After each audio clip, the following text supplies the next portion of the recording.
can't believe he told you that.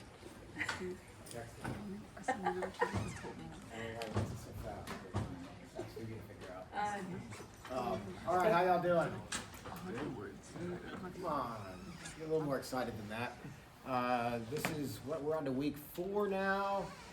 For those of you who have been here every week, that's great. For those of you, this is your first time, that's great too. This is a little different because we've had sort of supply chain execs in here, logistics execs, but now we actually get somebody who works at a logistics company but is in the HR world. So I think that's kind of a cool thing to do and learn from, because you never know, even if you get whatever your degree is, you might end up in an HR area. And I know we have a few HR majors in here, but you never know when you're going to end up in that realm, whether it be good or bad, or sometimes going to the HR office is like getting called to the principal's office. You did something wrong and you've got to be talked to, let's just say. So sometimes it's not the best place you want to go. So I'm going to turn it over to Kayla, and she's going to give you a little one-on-one and some of the life lessons of HR. You ready for this? Yeah, thanks for the setup. Can everyone hear me in the back? Are we good? Yeah, Thank you. Well, good job showing up today because it's cold. And I didn't see really anyone with a jacket out walking into the class. So, like you said, Kayla Blessman, I work for NT Logistics, HR director. I'd say 10% of my job is principal office, to be fair. So don't let that be your takeaway by any means. Ruben had let me know, we're pretty mixed on like sophomore, junior, senior. Do we have sophomores in here? Juniors? Seniors? Who's done an internship? Who plans to this summer? Who still needs to figure that one out? Raise them higher, it's fine. Okay, well, 13 years across, I can tell you when I was going through school, I graduated from Texas A&M. I think we have a few Aggies in here, Saucer said. No, you don't. You got me. The rest all hate me. Well, Lynn Gradley still hired me despite that. I can assure you HR was not what in college I was like, oh, that's for sure what I'm going to do with my life, right? Your career path, and still figuring that one out. I was a psychology major, and it was a natural career path coming from that. After speaking to some mentors and going through, lots of conversations and, a little soul searching if I wanted to take on that debt for getting my master's or not. But, so I worked at Interstate Batteries, JCPenney, Conifer Solutions, Apollo Retail, different industries across the board. And with my expertise, that's kind of the beauty of it. I get to do what I do and plop it into different industries and learn those industries and get to be somewhat of an expert in that business. But at the same token, my expertise goes across all industries and it's applicable. Everyone needs someone like me. Y'all, this is real casual, so please speak up, have questions, interrupt me. I did not prepare a large deck here, so whatever questions you might have. But really, right, any takeaway you have today, how are you showing up? Every interaction counting here. Going through my career so far, learned from my lessons, not my actions. I had a few hard lessons in that, but really, most of you being in the supply chain space, the HR world is small, the supply chain world is small. You'll figure out its separation by 2 degrees, and really how you show up in interactions day to day, those organic interactions, those networking interactions, really carry you along the way. It's not just about making sure your LinkedIn is updated, make sure your resume looks great and it's perfectly spaced on one page. It's a small tactical component, but really taking advantage of networking opportunities that you have, and making those interactions count.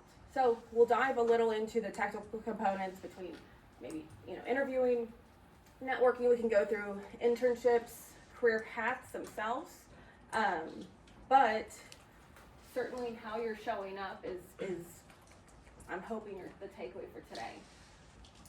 So just today alone, as I was thinking through what I was going to come here and talk about, y'all's career center is pretty freaking awesome. And I will tell you, I did not, we had a career center, we had resources. Did we have the avenues of how they were publicized between social media? No, none of that. More so flyers on the bulletin boards as you were speeding down to class and you saw it or you got word of mouth. But honestly, I looked at this and I was blown away. How many of you follow the I promise Officer did not pay me to say this either. How many of y'all follow them on LinkedIn or just any social media? A few. I mean, I put the QR code for you right there. Feel free. Because when I saw the updates that they were having and the events that they were having, if I could tell you anything, I did not take advantage of this when I was in college. I very much should have. Getting familiar with, I was such an introvert in college. So much so I found a way to take public speaking online. Got an A. But I avoided these like the plague. And as my career has progressed, the value that networking, putting yourself in those uncomfortable scenarios to really get comfortable with them, there's such a value add because it will bleed over into how you show up every day at work, how you show up in your internships, how you show up presenting to an executive team or just a group of peers. You'll be a whole lot more comfortable. You'll have a level of confidence to carry yourself in those scenarios. Have curveballs, be on your feet, and feel good about that. I would challenge you all. I mean, the mentors, that one is pretty cool. There's so many free resources of go get your resume looked at, interview prep, but then just the career fair events. I would pick, February was obviously there's a lot that already happened this month alone. If I was you, I'd pick 4 events, go to them, show up to them, say hello, meet a few people, learn about their background, learn about their careers, learn about what roles and companies they've been with, any advice for you as you're navigating that yourself.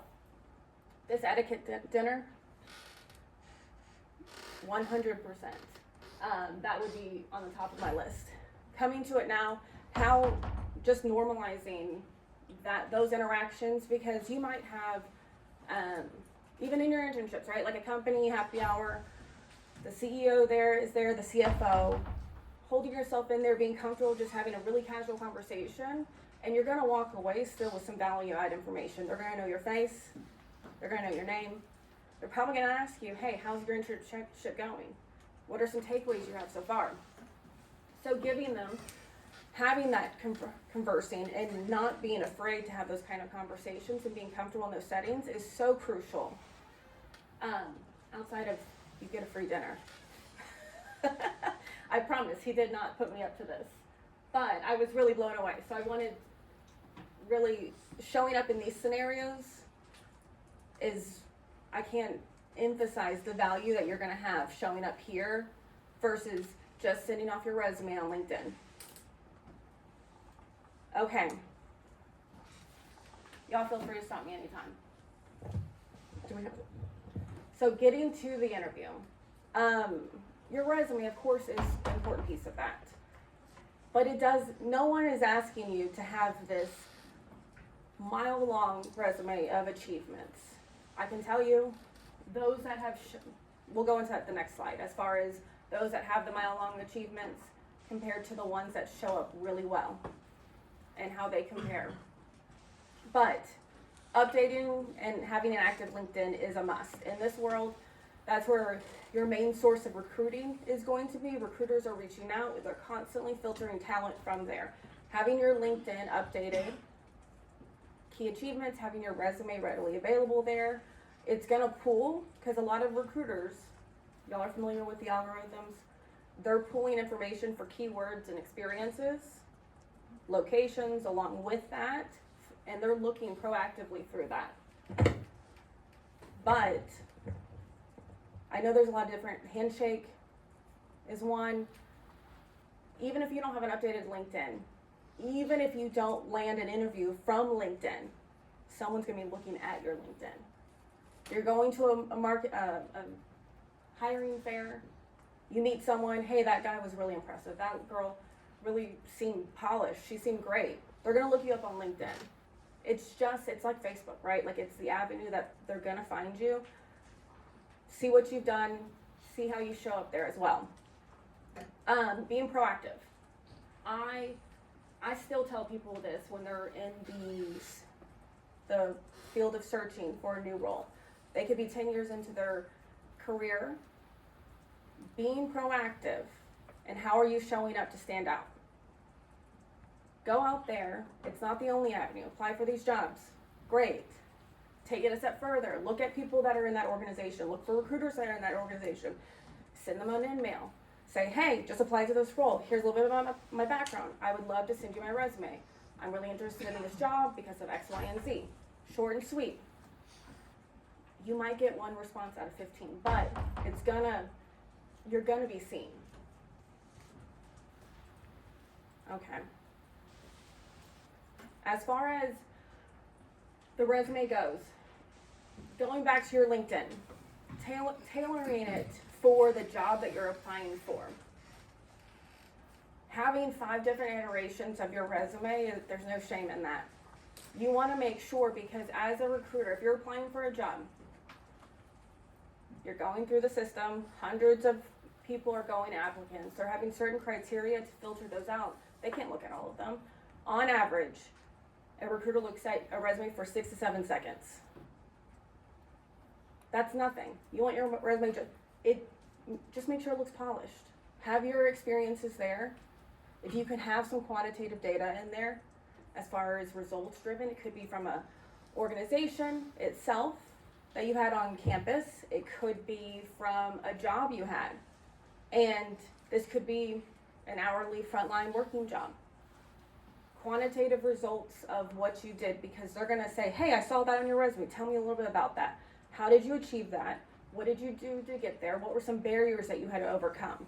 It could be super simple. At the dry cleaners, hey, I was able to optimize their system so that we didn't have the line. We had a turnaround time of customers by making up 5 minutes versus the 10.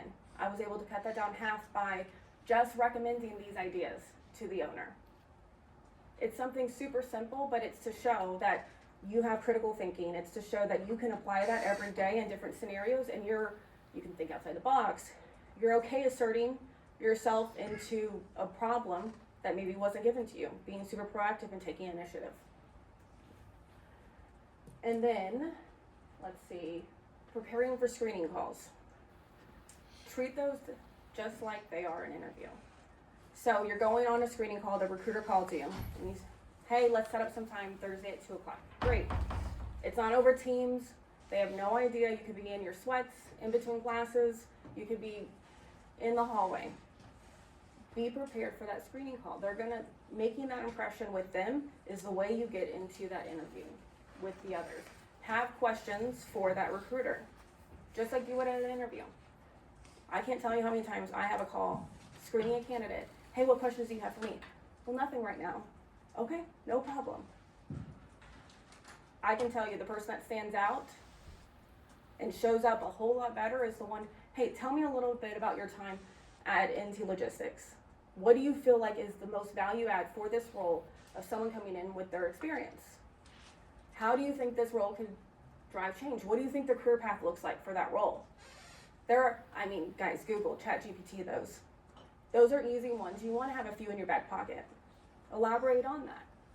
Tell me a little bit about how you landed at NT Logistics. What did your career path look like? I saw on LinkedIn you started at X, Y, and Z.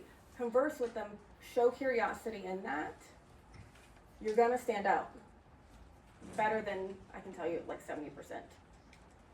I can't tell you how many people ask me, well, when will I hear back from you? Well, that's a great question, but is that going to be your only question? Well, we're going through the screening process. We'll be in touch. Thank you so much. Show up. Questions on that? Anyone? Okay. You go through your recruiter. You get set up. They say, hey, you have an interview. Come on in. We'd love to see you in person, or it's via Teams. Ask them, who will I be meeting with? What team are they on? What's their role? Give them a little LinkedIn search. See what their career path looked like. That might give you some good information just to converse with them, and you might have some key takeaways when at least that conversation, whether you get the job or not, you might have a value add takeaway. But doing your homework. At least go to that company site at the bare minimum. What do they do? Who is their customer base? What is their mission? What does their culture look like? Again, these are all going to give you good questions to ask and probe on in the interview, because you're interviewing them just like they're interviewing you. And if you show an interest in that, it goes a long way. If you show no interest in that, it's going to show that you didn't do much homework. Or their takeaway is going to be, well, he doesn't, or he or she does not seem to be that interested. Traditional P's and Q's go a long way. Guys, show up early. Feel free to send a thank you email. Again, like, these are things that are not lost, but they are not as common as you think. Someone that shows up on time, great. Show up a little early, it's recognized. Show up with your resume printed. I've had people text me, email me, hey, I forgot to bring my resume, will you print it for me? I do, but I can assure you that everyone is aware that they sent me that note, because 1, come prepared. 2, you're showing up late. You look like you just got out of bed. You didn't bring your resume. You're on everyone's clock, right? They wanted you to come there, they wanted you to come there for a reason, but I promise you they're probably going to cut that interview pretty short. Thank yous. Have y'all, like, is that pushed on you guys? It was pushed on me in college real hard. It doesn't happen often today. If you want to stand out and you want to show up, you're going to be seen by just taking that extra little step. Even a follow-up to the recruiter. Hey, I had a great conversation. I really appreciated it. I really liked X, Y, and Z in the conversation and what you guys have to offer as an organization. I'd love to know when I can hear about the next step. Just a follow-up. I'd like to send a thank you to X, Y, and Z. Could you give me their email address or forward this along? Super easy, super simple, but again, how are you standing out from the hundreds of resumes that are getting flooded in? Behavioral interviewing, I think, makes everyone cringe. When they're on the spot, what does that look like? What are they going to ask me? This, to me, is much easier. Most organizations today are going to be doing behavioral interviewing. It shows you real life evidence. It can be a predictor for future performance, but it's also uncovering your thought process. There's not necessarily a wrong answer in that. It shows how you operate, how you think, how you might go about approaching a problem on the job. I have some on the back of this, but you could Google ChatGPT. What are some behavioral interview questions for? You could get specific, you could leave it vague. When you're preparing, it's just gonna get your mind going to give you practice, get you on your feet. You're not gonna know what they're gonna ask you, but no one in that interview is looking to stump you. No one's looking to pull the wool over your eyes to say, can they answer this? Am I gonna stump them? No one wants to embarrass you. They wanna learn about you, they wanna learn how you think, how you're gonna approach it. Are you gonna bring some energy to the table? Are you hungry, humble, smart? That is, I can't stress this one enough. When we are looking for talent, I'm looking for hungry, humble, smart. Going back to how are you showing up in every scenario, your networking, your internships, your presentations, maybe you have a capstone. Maybe you have the chance to just present from a class your learnings to a leadership team, to an executive team. Hungry, humble, smart. Those alone, and I'll go through that in the next slide. Those alone will make you stand out. I'm gonna look for someone who's super hungry to learn, wants to know information, is a sponge, is super passionate about just like, what kind of task can I have, what can I learn from that. Humble, you do not have a large ego. This shows up a lot in presentations. This is the difference between when we're hiring for someone who looks like they're a future leader or if they're just gonna be great at that job. Neither one might be a bad thing, but I can tell you, we are always gonna lean towards who is that future leader, who brings people along, who's humble enough to lead the team and to show up with a sense of humility, because they are there for the greater purpose of whatever that may be. And then smart, you're continuously looking, asking questions. You come to a problem, you're not afraid to speak up, you show some courage in that. No questions, dumb question type of deal. It's a great way to stand out. And then in your interview process, trust me, the follow-up is great, but also asking for feedback. Do not be afraid to ask for feedback. The recruiter, the leaders that you're meeting with, hey, from this interview, do you have any feedback for me? I'm really trying to fine-tune my approach, getting comfortable in this setting, and everyone's been there. They understand it. And it's gonna show you from an organization perspective. If you're interviewing them, it's gonna show you what kind of leaders you could be working for. Those that are gonna give you the feedback are gonna lift you up, give you coaching, and how am I gonna develop under this person? How am I gonna get the most out of this experience for my career path itself? Real quick questions. Yeah. Can you dive deeper into the difference between being humble and also being like hungry and aggressive? Because I come from like a Eastern country. Yeah. So sometimes we might tend to be humble towards like everyone else, right? But that might be seen as a sign of inconfidence. So can you differentiate the difference between it? Yeah, for sure. Look, no one's wanting you to show up not being genuine. They want to know genuinely who you are. In an organization, in a team setting, you're going to have introverts, you're going to have extroverts. You have to have a balance to have a really great team. Knowing the dynamics that you currently have on your team helps you lead to better hires of how we're going to balance out that team and be a really high performing team. But you just led me to my next slide. Thank you. Hungry, humble, smart. There's a QR code after this that y'all can have this. But humble, just lacking excessive ego, honestly. You're a team, right? There's certain accomplishments that you have as an individual, and you want to make sure you sell yourself of that. You want to be confident of what you've been able to do, whether that's in a class, it's in a presentation, it's in a work setting. But at the same token, if all someone's hearing is me, I, in that presentation, in that interview, it's off-putting. How are they going to work together? How are they going to work for a greater purpose, for the goals of the organization? How are they going to see the bigger picture? And a lot of times there's a lot of lack of sight of that when you lack the humility component. But you'll see, quick to point out contributions of others, slow to seek attention of themselves, puts team over self. That shows.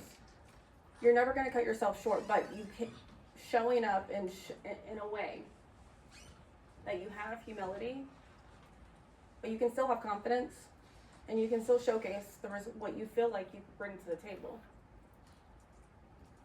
Hungry, that aggressive part. Being aggressive. There's passion and aggressive, I don't think those are bad attributes. But it's how you funnel those into the work that you're doing, the results that you're driving. You never want to be the person that's considered avoidant of work or effort. And then smart, ask good questions, have good judgment and intuition about the group dynamics, listens attentively, understands how words and actions impact, and those all come through in an interview. I think it was, Saucer, it was Ricky Stover, right? Who Yep. presented last week? Yeah. Right? And what he said was, you're never going to stop learning. The skills that you have for the roles that you have, your job skills will be transferable. What you learn and take away, whether that's from an interview, it could be a networking, it's like bring that down to a micro level. Your networking opportunities, what did you learn from that networking opportunity? It could be, I was terrified to go and speak to someone, but you know what? I went and introduced myself to one person, got a little bit about their background, gave them my resume, learned a little bit about their company, and that was it. That's fine. You got to put yourself out there and be uncomfortable to stretch yourself. You're never going to get comfortable in those scenarios if you're not doing so. So, again, transferable, right? Having that mindset in any of those scenarios. So it goes back to the networking of how you show up, making every interaction count. In your internship and your career path. At JCPenney, we had, our intern program was giant. And it was a full week process. Everyone came in, they flew in. We, all over the state, UNT itself as well, University of Dallas, local universities, SMU, in the retail space, right? They're going through a very specific career path. But how they showed up, when they got that internship, they went through a very long and hard process just to get to that internship. And the one piece of feedback that I would always tell them, I would meet with them, tell me about how it's going, what is your career path, what do you think, what does that look like for you? What do you feel you're lacking right now? What do you need? How are you best utilizing this opportunity? What does that look like? In your internship, the best thing you can do in any role. So going back to what Ricky had said, the transferable skills. When you learn the bigger picture of an organization, the value that you create is far greater than if you just stay in your silo and you wait for someone to give you a task to do. Go, everyone is there to help you. No one is gonna ever turn you down. Go up to the operations leader, hey, I'd love to put 30 minutes on your calendar. We could grab coffee, it could be, you just tell me a good day for you. I'd love to pick your brain about your role here, your team here, what you look for, your own career path, any advice you have for me. It can be really open-ended. Understand what they do. Go to accounting, go to HR, go to communications, go to marketing, go to sales, go to business development. I mean, honestly, the list goes on. Find someone in all of those. When you see the bigger picture of an organization, you are going to be greater at critical thinking. You're going to be better served at showing up. And maybe that internship wasn't what landed you your permanent role after college, after graduating. That may be the case as well, but you made a really solid impression. And you're most likely at some point in your career going to be circling back saying, hey, I had an intern there. I was intern there. Do you remember me, right? You see them at networking events at UNT. You see them in other instances, and that's how you build relationships. That's how a lot of times, hey, I'm looking at other roles in the market. I'd love to be able to grab coffee. I know I don't, I see you still work there. I would love to get your perspective of maybe how I approach that. What does that look like as you define that? Let me stop. I've said a lot there. Questions, comments? What else do you guys want to see? Hear about? Actually, I had a question. Yeah. On the previous slide. So from these three, which one would you say is usually the most lacking in interviews? Hungry. Easily. Be curious. I think when you're in an interview, there's so many people that are really, they shy away from taking too much of your time. Maybe they feel like they're taking too much of your time. Maybe they feel bad about asking too many questions. You're never gonna see, hey, I know we have 5 more minutes. I wanna make sure to stay on track. I don't have hard step, but I'm assuming you do. Gauge the time. I'd love to understand more about, just be inquisitive. Hungry for what that opportunity is, hungry to learn more. And that goes towards your internships as well. You're going to be seen, you're going to show up, you're going to be seen when you exhibit those, especially being super hungry.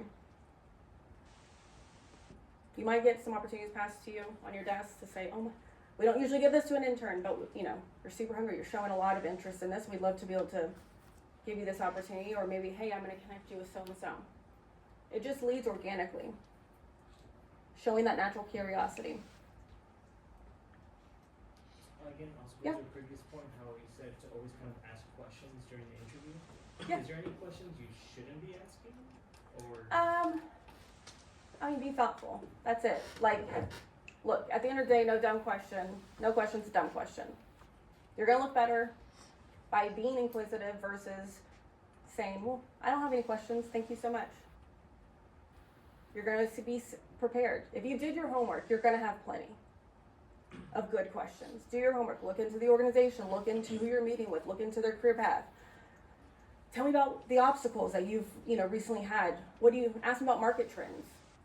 Where do you see maybe AI fitting into y'all's organizations? Where do you see AI fitting into the industry space? What does that look like? What are you fearful of, right? With that, do you feel like the AI, what AI components do you guys have? You could just elaborate so many things. You do your homework, I promise you won't have questions that are possibly off limits. yeah, more like asking for salary or asking what's the worst thing of working here. So, well, there's always a good way to say it. Guys, if I had ChatGPT in college, like I do today, if you want to ask a question and you're maybe wondering do I look professional? Do I look polished asking this question? Maybe put it in ChatGPT. Say, hey, I'd like to ask this question in an interview. How would you phrase this question? You might get some different thoughts on that. But as far as something being off limits, I think you're talking tactically around the process itself. You're the recruiter. You're the recruiter of who is your entry into that organization. Feel free to ask them, hey, what salary are you guys targeting for this role? Usually that's going to be aired out on the front end, and it should be if it's not. Hey, I noticed we didn't really talk about salary expectations. I'd love to hear from you. What are the expectations of what y'all's budget looks like? You could say I'm open. I'm targeting this, but I'm really open given the right opportunity. I never want salary to be a reason of not getting a role when it's the right role. There's good ways to say it, but don't be afraid to be direct. Now, what I ask, maybe Ruben, a better way to say that is, would that be a good question to ask when you're in the room with the leadership team that you're interviewing, when they say, hey, what questions do you have for us? I wouldn't ask that question. Because there's so many, there's a list of 100 questions. You have their time, you have their ear, you have their attention. When think about it, is that a question I should be asking the recruiter just to, it's from a tactical perspective of the process? But when I have their time, how am I best utilizing that? Is that a fair way to say it?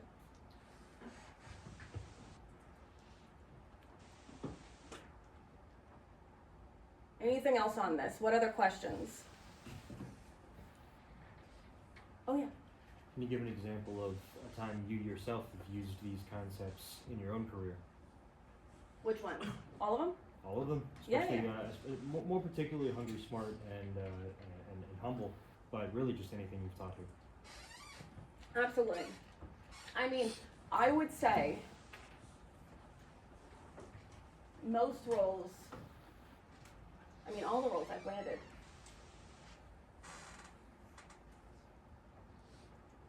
having critical thinking, doing my homework, going into an organization.